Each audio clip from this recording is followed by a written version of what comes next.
All right, welcome to Witchpolice Radio. I'm here with someone who has people who listen to the show, who have been listening for a long time, know that I try to talk to people who are either in Manitoba, from Manitoba, have a connection to the province.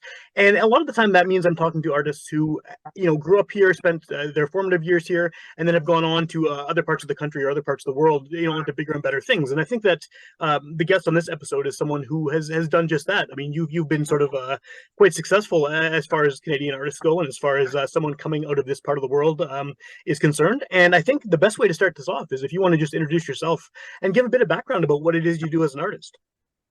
Okay, my name is Trevor Hurst. I am the lead singer and main songwriter, I guess, for Econoline Crush. I grew up in a hamlet called Cromer, Manitoba, went to high school in Virden, Manitoba. And currently I'm working at Witchpolice, Dakota Nation as a home and community care nurse and mental wellness worker. And that is just in the southwest corner of the province of Manitoba, near Pipestone. That's very cool. Yeah, it's neat to hear that you're back here and you're doing that kind of work. Virden, my first journalism job actually out of college was in Virden. I was working for the paper out there, and it's a nice little town. I mean, but it is very little, and that whole community. There's lots of little smaller communities around there. So, before we get into sort of what you're doing now, what was that like? Being an aspiring musician, living in that small of a place. Well, first off, don't you think the newspaper has the best name ever, the Virden Empire Advance? It's amazing. Yeah, it sounds like some kind of sci-fi villain or something. It's awesome. Yeah, Star Wars, right? Totally. It was, I mean, I knew that I wanted to get involved in music. I loved music. I loved being a part of that whole artistic scene. I think it was kind of weird at the beginning when I went out to Vancouver, even going to Winnipeg and working with bigger bands, because of the fact that I wasn't culturally exposed to a lot of different genres and different types of music. So it was like, but then again, maybe that was an advantage, because when I got to Vancouver and just sort of started to be exposed to more alternative type music, I was just like, what? Just so in love with all the different sounds. Well, that makes sense. Yeah. Well, what kind of stuff were you listening to sort of in the early days? I think it was just AM radio, like, whatever my mom had on. Sure, yeah. I think that's how a lot of people start out, definitely. And then, like, as a teenager, the usual stuff, like the AC/DCs and the Zeppelins and all that stuff.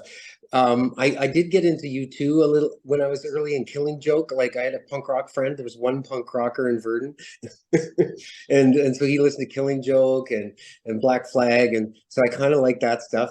And then when I went to Vancouver, obviously it was just this explosion of music. There was so many bands, so many different styles and genres. That from everything from The Cure to DOA. Yeah, definitely. Well, and Econoline Crush, I mean, you're a band that I first started listening to in the 90s, and it's sort of cool to see, someone from Manitoba fronting a band like this that was getting a lot of buzz across the country, and you're playing some huge shows and festivals and things like that. And it seems like very recently, and maybe this is just me not paying enough attention, but it seems like very recently the name has come up a lot more. I mean, you played the Corn and Apple Festival in Morden, and that was big news. I mean, you're now doing the Manitoba Loud Music Awards in Winnipeg. Has Econoline Crush been sort of steadily going this entire time, or has there been a recent resurgence? Well, we've been steadily kind of going. I went, when the music industry it seemed like in the early 2000s, it changed dramatically. There wasn't that kind of CD sale or whatever, product sale or vinyl, whatever. It all went to streaming. Streaming doesn't pay as much. And then just we went through a lot of different kind of phases. And then after, just before COVID, we started to make a record. And then COVID hit, and it was like, oh my gosh, are we even going to have a music industry anymore? It felt like. So, I spent that time recording, and we finished the record, and we got it mixed by Jack Joseph Puig in, I think it was April. And then April of a year ago, and Ziggy, our guitar player, passed away around that time, and so that was a big hit for the band. But really, we've been always working towards and recording music and trying to keep it going. For me, music is almost like a religious process or something, because it's how I express myself, it's how I vent, it's how I just do everything that around my mental health. Like it keeps me going. And so I think it's been a very important part of our career, like and my life, just to continue to make music. Yeah, well, and I think just from following you on social media, it seems like losing a band member and obviously a friend too, that you seem to have put a lot out there about music serving that role and making you be able to deal with grief and with tragedy and things like that. Yeah, like I think there's something kind of unique about music in the way that it affects us as human beings. There's the chord structures and the way that those frequencies hit us, and then the singing and that aspect, lyrics, obviously, it's very therapeutic. And for me, writing and creating music has been such a big part of my life that it was the only way that I could really deal with the loss, was to just go back in and write another song and continue to write songs and kind of honor Ziggy's history, so that's sort of the way it works for me anyway. Yeah, yeah. How has I mean, having been a band for as long as you have, obviously through different eras, and I'm sure you've had lineup changes and things like that over that time, but how has Yeah. the sound changed? I mean, obviously, it's going to change regardless of how long you've been around, just from playing shows and rehearsing and writing. But I mean, when you started out, the band had very industrial vibes going on, Yeah. along with the alternative rock, and that seems like it's sort of been there throughout. How would you say the sound has changed from, maybe the early days of the band to now? I think that we used to always make kind of comments sometimes about industrial music and early industrial music and the sprockets. We'd say, "Oh, it's the sprockets," and so we are less like that sort of machine sound now, I think, but we still employ that artistic vibe. What I always loved about the genre of music that we tried to create was we were basically a rock band that would utilize anything, samples, whatever, to get across our emotional vibe of the song, whatever it was that we were trying to say. And even still in the new stuff, there's screaming and yelling and banging and things falling down and imitating instruments with my voice and imitating instruments with other instruments just to try and create some kind of different sound. Tons of effects on things to make them just. I wanted to be like, I always admired David Bowie, and I always wanted to push the limits of what I was doing as an artist. And I feel like he always used to say, if you weren't uncomfortable making a record, you weren't really doing it right. So I follow that sort of feeling. And I don't, as a band, we don't really create for our audience or for a audience. We make the music we make, and hopefully people like it. And it sounds sort of selfish, and maybe it is, but I think when you listen to guys like, say, Rick Rubin, he says, that's who you have to work for, is because Yeah. that makes your music unique, right? It makes it unique to you. Well, in that case too, you're making sure that it's something that you feel honestly about and sincerely about, because you're doing it for yourself first and foremost, right? Yeah, exactly. I think that then allows you to perform the music with this authenticity and draw upon the emotion that originally inspired the song when you're performing it live, so that people, I think, feel that.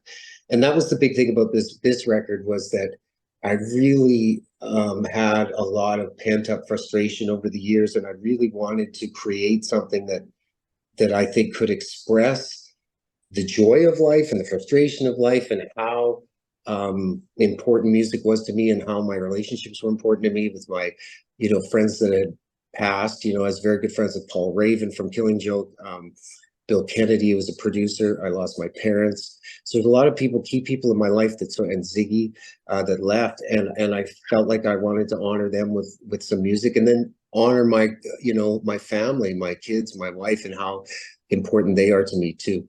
Yeah. Does playing music that's fairly aggressive, especially live, does that help? Is it kind of cathartic to get some of those feelings out on stage? Oh yeah, man. It's the best. I mean, it's like I wish I could, some days I wish I could bottle it up and just like give it to people, go, this is what it feels like. Because it's so cool. Like there's nothing like that feeling of just like slamming out a song and getting it all out. And when you're done the set, you sit in the dressing room for a second, all just sweaty, and it feels so good. It's just like it's the most amazing feeling. Yeah. Has that changed over the years, or is that still Still totally the the same. vibe? Yeah. It's so cool. Like I don't know, everybody's different, right? But like I feel the same as I did when we started. I feel like yeah, just like that. Yeah, absolutely. Well, it's a good attitude to have, I think, is to have that feeling because that's going to keep you young, I guess, right, and keep you inspired to keep making music.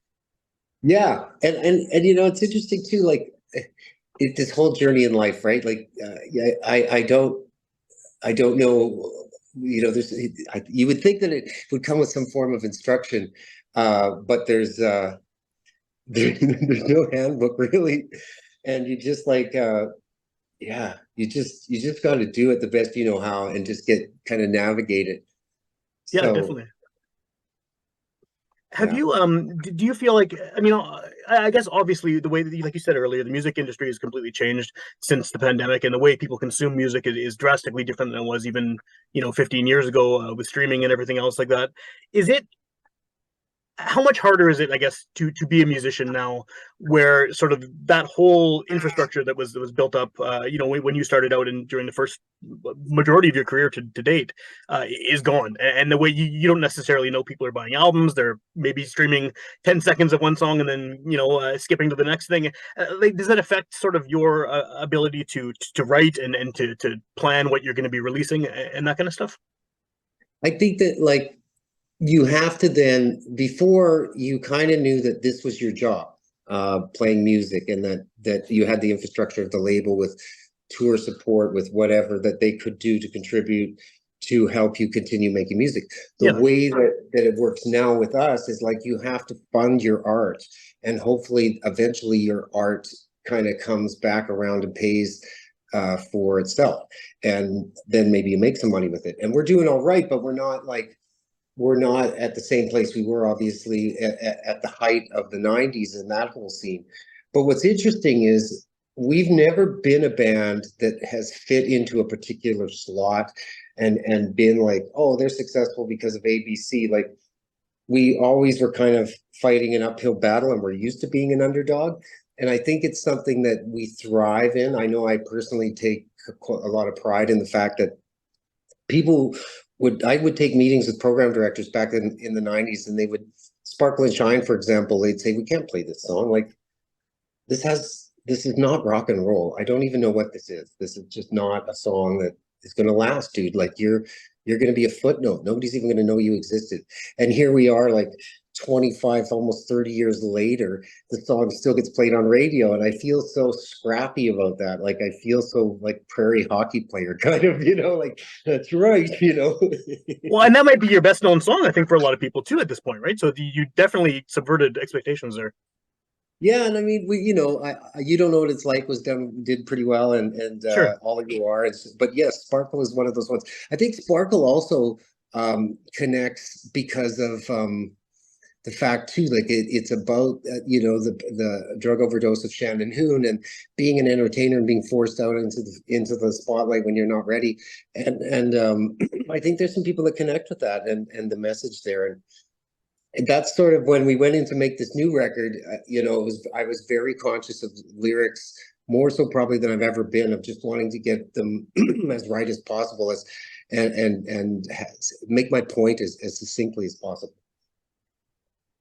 What's the process like for recording now? I mean, like you said at the outset, you're working a job right now, that is not music related. I mean, I'm sure some of the other members of the band are doing the same. How does it work as far as getting together to record and to write and all of those sort of aspects of putting a record together? Well, it's a lot more it's a lot more challenging. Music gets shared across the internet, and I'll get some pieces of music or some chord progressions, suggest an arrangement, I'll work on a melody. And then, you take time off to tour, you take time off to go record, and you have to find a job or a place that will allow you to do that, or else, you're not going to be able to. It took quite a bit of time. COVID actually, in a weird way, helped because I was not working at the time, so I was able to go and record. Yeah. It's just different. Technology helps and hurts it at the same time. Like all the downloads kind of hurt it, but the ability to share music instantly and quickly with each other and have ideas, you can almost do it online together as in a Zoom meeting or whatever, just talk about things. So, but for me, I still kind of am pretty old school. I like to take the music and live with it for a while, work on lyrics, come up with a melody, live with that for a bit in my head, then maybe track it on my own, live with that for a bit, and then I bring it back to the guys. And then we decide, once we've got enough songs that we believe in, then we go into the studio and work on it that way. So it's Okay. a whole process. So you're part of that process. Seems like it's a fairly solitary thing until you all get together, right? Yes. You're doing that all on your own. Yes. Yeah. Well, no, yeah, like I don't have anybody with me when I'm working on the melodies and the lyrics and stuff usually. And then there's the process once you get in with the producer that, because I always like to have a producer, somebody to kind of like poke me, prod me, and question me and test me and make me, do things that are outside my comfort zone. So that then, you're challenged with every single lyric, every single melody and pushed that way. Like I don't want somebody that to produce the band that's just going to say, oh, that's perfect. Let's just get that down. I want them to challenge me. Well, you're gonna get better end product when that happens, of course. Yeah, yeah, I hope so. Yeah. yeah, yeah, for sure. So you're playing in Winnipeg. I guess it's the end of November at the Manitoba Loud Music Awards. How did you get involved with that event? It's interesting. I think, well, we've always kind of had we're always looking for stuff to do in Manitoba because of, like, I have tremendous pride of being from Manitoba. And I think our agent was looking around for gigs or spoke to somebody there. Somehow that connection was made. And we jumped at it because it was so cool, like to play this event and get a chance to see some Manitoba bands in action. And yeah, that's just sort of how it comes about. We were already doing a run out east and working. We had a bunch of shows that kind of fell off a little bit, but we were playing a bunch of shows with Finger 11. I think we still have Okay. 2 on this run, and we played 2 last year. And yeah, it's. Yeah, I mean, we always want to play in Manitoba, so we jump at a chance if there's something cool to do. Is that sort of what happened with the Corn and Apple Festival too? Because it was very. I was surprised to see you and Sloan on the bill for that show because usually it'll be some country band or something, and this was kind of unexpected. I know, right? Like I was actually floored. I said, we got an offer to play the what? Corn and Apple Festival for real? It was such a cool event though, and they had this like big top kind of vibe with whatever they used as the band shell, and it had stripes going up the back. It looked really Barnum and Bailey. I loved it. Well, I saw. I didn't make it out there. My wife went, and I stayed home with the kids. But from what I heard and saw videos of and everything, it did look like a cool venue and a cool opportunity, I guess, for a band like you that maybe wouldn't necessarily fit in with that crowd. But on paper, but it clearly worked. Yeah, it was great, and it was interesting because like I work in Chinook-Waupka, Dakota Nation.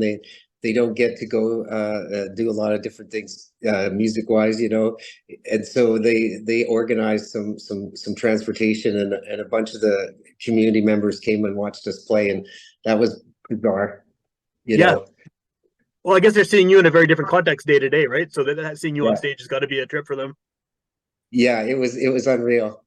That's It was cool. absolutely unreal. Yeah, and the feedback was great. How much out of the year do you spend touring? I mean, again with the day jobs and everything else. Well, right now we've done I think it was 3 weeks before, then a week, and now this is another 3 week section. So what's that? So 7 weeks. We'll probably do twice that next year or more. We just have to figure it out and make it work. Hopefully there's a tipping point where we can just work on music for a while. I mean, I love my job and I love working here as well, but I really want to do music while we can and while kind of strike while the iron's hot. So if this record has been doing really well at the streaming sites or whatever, we're hearing that there's a lot of positive feedback. So we're going to try and tour as much as we can. I really love playing live. I love that experience, and I love talking to fans after the show and learning what your music has meant to them over the years. It's such a cool thing. I think I appreciated what we had done previously and what we're doing now until just the last few years, being able to go out and play and talk to people, and they relate the stories of, hey, when I was this age I listened to this, or this song you just wrote, I can relate, and I love those stories. Well, yeah, because once you put it out in the world, it's kind of out of your hands, right? I mean, whatever the song meant to you, it's going to be reinterpreted by every single person who listens to it, and it could be a different interpretation every time. Yeah, it's exactly. And it is true. Like once you put it out there, it's no longer yours, even though it feels like your kid, your baby. They can take it and interpret it a million different ways, and you just have to be okay with it. Yeah, yeah. Well, it's got to be nice to hear, especially because people going to your shows. Obviously, they're fans. They're going to give you positive feedback because your music has meant something to them, over the years. So yeah, it must be cool to hear those interpretations and how the song worked for them, even if it was completely radically different from your intention. Yeah, I mean, it's not this. It's rare that it gets too far away, but like it does sometimes. People say, "Well, this is what it reminds me of," and I never really wanted to change that or take that away from people because I think that's the power of music. It can change somebody's mood. It can change somebody's situation, make them feel better on a gray day or whatever. And I love that. Yeah, definitely, definitely. So, for people who, I'm assuming everyone listening to this knows who you are because the audience is primarily Manitobans.